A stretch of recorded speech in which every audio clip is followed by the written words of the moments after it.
sobre que nos declaração e líder do partido também, maneira colega a três para diante, a três para diante, caminha que nós está willing para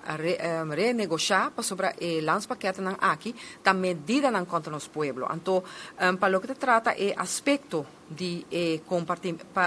compartir informação, bota bisa e data beveiliging de grupo de trabalho, como mesmo está a dentro também nossa trece para diante e também ela bem de slotopmerking de tour delegação caminha com a bisa de com essa aqui tem que vai reiswet que men henter bota bisa tour delegação tá de acordo que sei que pergunta aqui então é hora bota bisa que essa aqui tá diz exemplo por exemplo para o que trata colega na bisa também pobreza e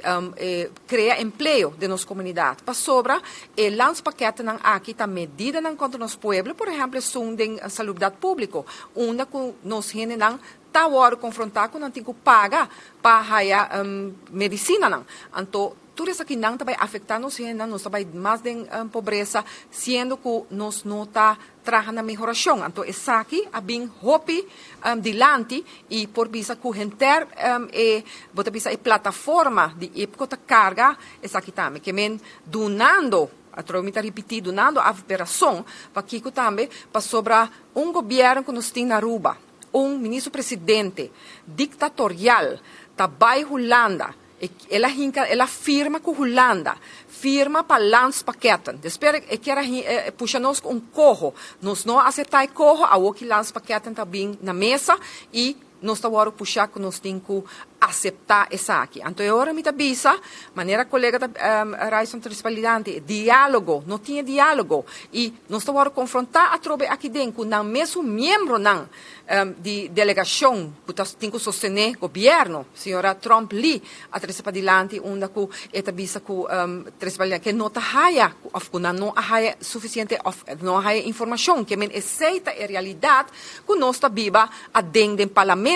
parlamento mesmo envolver dentro da decisão aqui que o governo está toma e não porta sina que o governo está firmando lance paquete e que nós não sabe de então nós está bem EPCO nós não está haya informação tampouco documento não que nós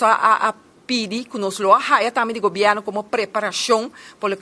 o que se trata é parte de imigração bijvoorbeeld nós não haya documento não aqui que men essa aqui tal qual que nós, como parlamento, estamos confrontar com ele. Então, agora, senhora Evelyn Wever Cruz, que não tem visão, que não está cumprir com o qual está o regulamento, não começa a cumprir com ele, para do parlamento, seu rol de por controlar o governo, então, não está tendo isso mesmo na democracia nos países, então, uma pessoa assina e está tomando decisão para nós e está rindo nós tem problema não sério.